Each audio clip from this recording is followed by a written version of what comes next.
Assalamualaikum and hi guys, my name is AWANG HAZIQ Daniel bin ROSLI and I hope that all of you, especially Prof Zainal, will enjoy this video. So stay tuned. Hello! So for this SSM assignment, I have chosen a part of the central nervous system, which is the brain. So here are the contents that I will be explaining later on. Before we start, what is central nervous system actually about and which field is it related to? Okay, so it basically involves the brain and the spinal cord, and for me, I only included the brain part. So it is important for the processing and the transmission of information so that our body can do regular activities like movements, sensations, and many more. And since it involves the nervous system, the fields that are involved in this topic are the neurology and neurosurgery. And for me specifically, I have chosen neurosurgery as my field of interest. Without further ado, let's discover the basic anatomy of the brain. So there are three views that we can see here, which are the sagittal view, the right lateral view, and the superior view. Okay, so brain can be divided into three main parts, which are cerebrum, cerebellum, and brainstem. So for the cerebrum, you can see that it can be divided into two hemispheres. So what connects these two hemispheres is a matrix tissue known as corpus callosum.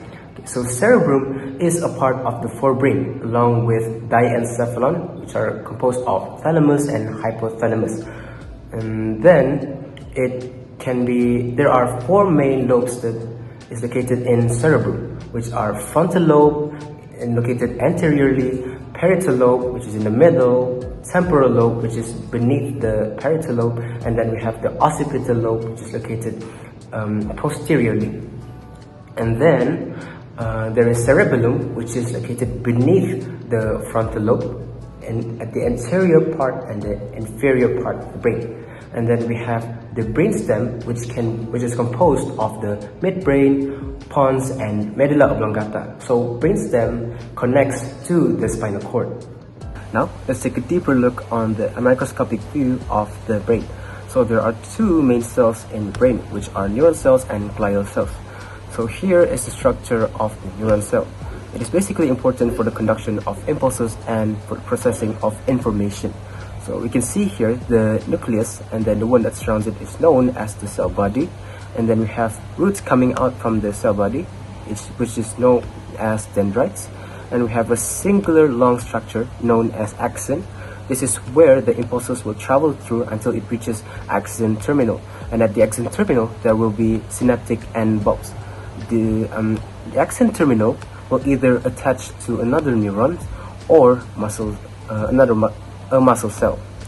And then the remaining structures are mostly just the glial cells that are present in neuron cells.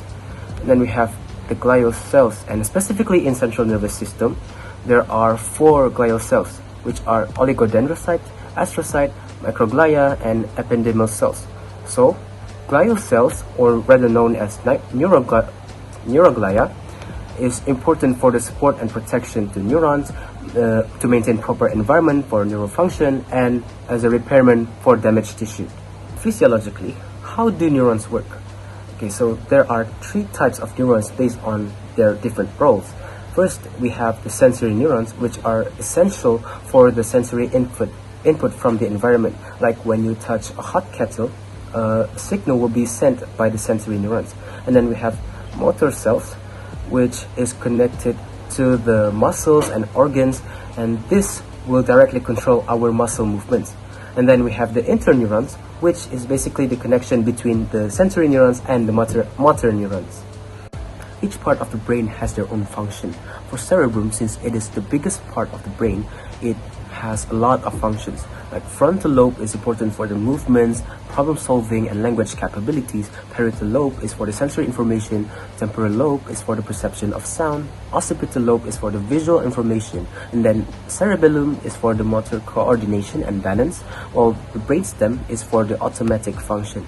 And then for the central nervous system, it can be divided into two regions, which are gray matter and white matter. So for brain specifically, gray matter is on the outer side while the white matter is on the inner side. So gray matter consists of densely packed neurons, cell bodies and dendrites, which is important for the processing and transmitting information in the brain. So it is essential for cognitive skills, emotions and muscle movements, while white matter majorly consists of axons that connects neurons, and it is wrapped in myelin sheath, which gives it the white color. So it contains the axons that connect different parts of the brain, which allows the communication between different regions of the nervous system. So it is important for the learning and memorizing our body balance and appropriate emotional response. For the biochemical process, I've chosen the mechanism of neurotransmitter transmission, which is the discharge of chemical substances known as neurotransmitters from neuron in response to stimulus. So it occurs at synapses, and it can happen whether between two neurons or between a neuron and a muscle cell. So there is a presynaptic terminal, postsynaptic terminal, and the space in between is known as the synaptic cleft. So I will explain the mechanism with an example for the neurotransmitters, which is the acetylcholine. So for this mechanism, it happens between a neuron and a muscle cell, which is known as the neuromuscular junction. So what will happen first is that the acetylcholine will be synthesized in the axon terminal first and stored in vesicles. And then when there is a stimulus, action potential will reach the presynaptic terminal, and this causes an influx in calcium ions. There will be a depolarization in the terminal, and this will cause an opening in ion channels. This allows the calcium ions to go into the cells.